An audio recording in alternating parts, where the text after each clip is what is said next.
All right, want to do a quick video on, I got this Nissan Titan here. Customer just came in for a simple oil change, but during our oil changes here at Pete's Auto, we check the front end. And what we do is we just grab the tire on the top and on the bottom. And I'm not sure if you can get this, but it's flopping all over the place. Let me show you.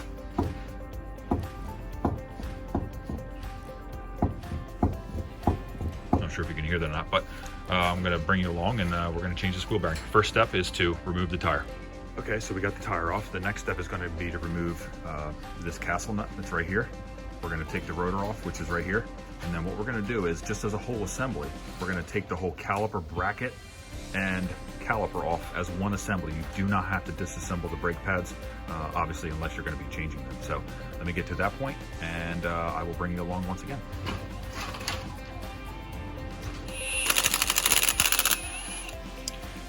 Now, this is not a necessary step, but what I like to do is I like to be able to turn the wheel back and forth, you know, left and right, to be able to access the caliper bracket bolts as well as the wheel bearing bolts. So I like to take apart this tie rod. So you take this cotter pin out right here.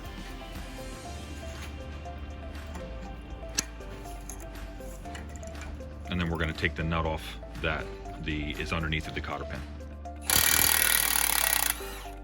Now, just a quick tip with taking these, after you get the nut off of here, it's not just gonna come right down. There's a special tool, but a lot of times what you'll do is you'll just hit the hammer right here. You can see, I already got this loose.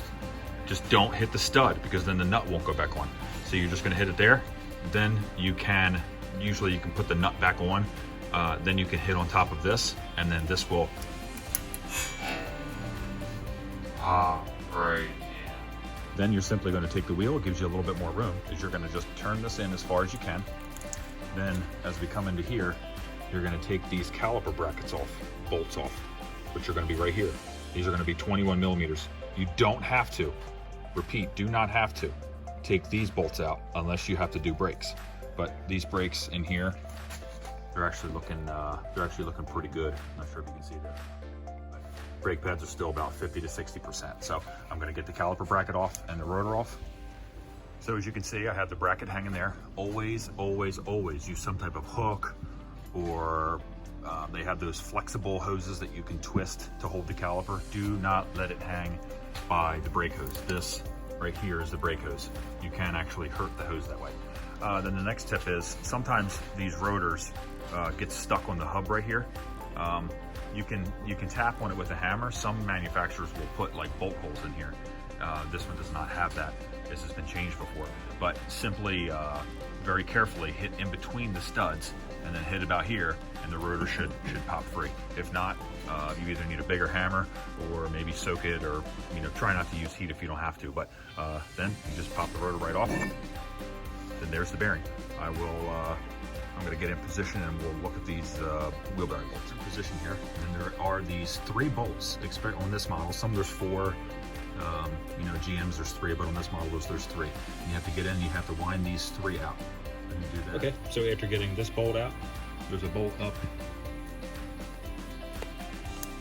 in there, and then there's a bolt right there. Now we have to get the bearing out. So I had this little contraption here. If you get lucky, the bearing will just separate. It's not always that easy. So one thing you have to be careful of is you have to make sure that this shaft will move freely inside of the actual bearing. If it doesn't move freely, you might have to get something. Do not hit the end of this. You could actually hurt. It's called the stub shaft, or whatever you want to call that. But where the nut goes, you do not want to hurt that, because then the nut won't go on easy. So generally what I do is I just get like a like a taper chisel. I'll stick it in the end here where this hole is, and then just tap it in. It should go right in. But if I have this tool here, that'll help me get the wheel bearing out of the actual knuckle. After you get the bearing out, this has to be nice and free. Took a little fighting, but no big deal. You have to go through here, and you have to disconnect the ABS sensor. This is the bearing. If you follow this all along here, this goes to here, goes to the bearing. So you need to make sure that you disconnect that connector. So we got the bearing out, but now we're not ready for the reinstallation yet. So what we got to do is go in, we got to wire brush all of this area, get it nice and clean, and then we have to go in here and clean out the hub mounting surface so that the bearing will, you know, just slide right back in, or hopefully. I'll show you what that looks like.